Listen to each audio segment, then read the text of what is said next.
नमस्कार, आप देख रहे हैं एनबीसी भारत और आपके साथ मैं हूं आरती तुनाग। मोदी सरकार का वक्फ संशोधन बिल 2025 राज्यसभा में 128 वोटों के समर्थन से पास हो गया है। अब फाइनली वक्फ संशोधन बिल पर संसद की मोहर लग गई है। राज्यसभा में कल बिल पर लंबी चर्चा पूरी होने के बाद देर रात 2 बजे के बाद वोटिंग कराई गई। इस दौरान सत्ता पक्ष बिल पास कराने में सफल रहा। वक्फ संशोधन बिल के पक्ष में 128 और विपक्ष में 95 वोट पड़े। इस तरह 12 घंटे से ज्यादा की चर्चा के बाद रात 2:30 बजे राज्यसभा से वक्फ विधेयक पारित हो गया। सत्ता पक्ष ने बिल को वोट बैंक की राजनीति से बाहर निकलकर राष्ट्रीय हित की ओर बढ़ाया गया कदम बताया। वहीं विपक्ष ने बिल को संवैधानिक अधिकारों के खिलाफ करार दिया। तो संसद में वक्फ संशोधन बिल पास होने के बाद अब नए कानून का क्या होगा नाम और कैसे करेगा ये काम, जाने सब कुछ हमारी इस खास रिपोर्ट में।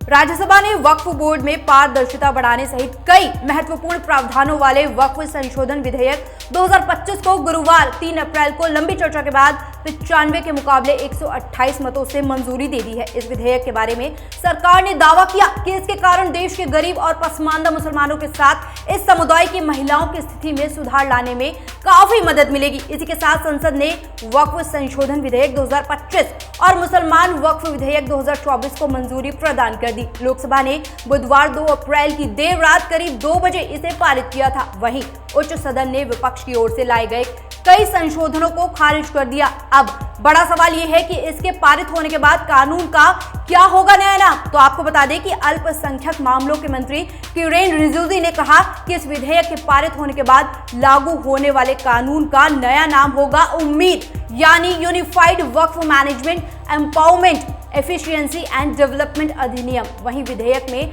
प्रावधान किया गया है कि यदि कोई व्यक्ति अपनी जमीन वक्फ करना चाहता है तो उसमें विधवा या तलाकशुदा महिला और यतीम बच्चों के अधिकार वाली संपत्ति को वक्फ नहीं किया जा सकेगा। विधेयक में यह भी प्रावधान किया गया है कि संपत्ति को वक्फ को घोषित करने से पहले महिलाओं को उनकी विरासत दी जाएगी और इसमें विधवा, तलाकशुदा महिलाओं और अनाथ बच्चों के लिए विशेष प्रावधान किए गए हैं। और इसमें प्रस्ताव किया गया है कि जिलाधिकारी से ऊपर के रैंक का कोई अधिकारी वक्फ घोषित की गई सरकारी जमीन की जांच करेगा।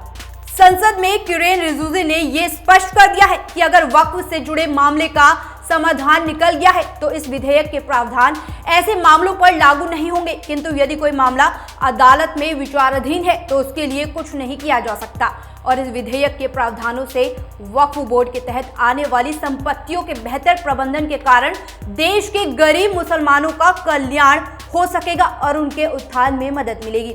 फिलहाल इस खबर में इतना ही। देश और दुनिया की तमाम खबरों के लिए देखते रहिए एनबीसी भारत। नमस्कार।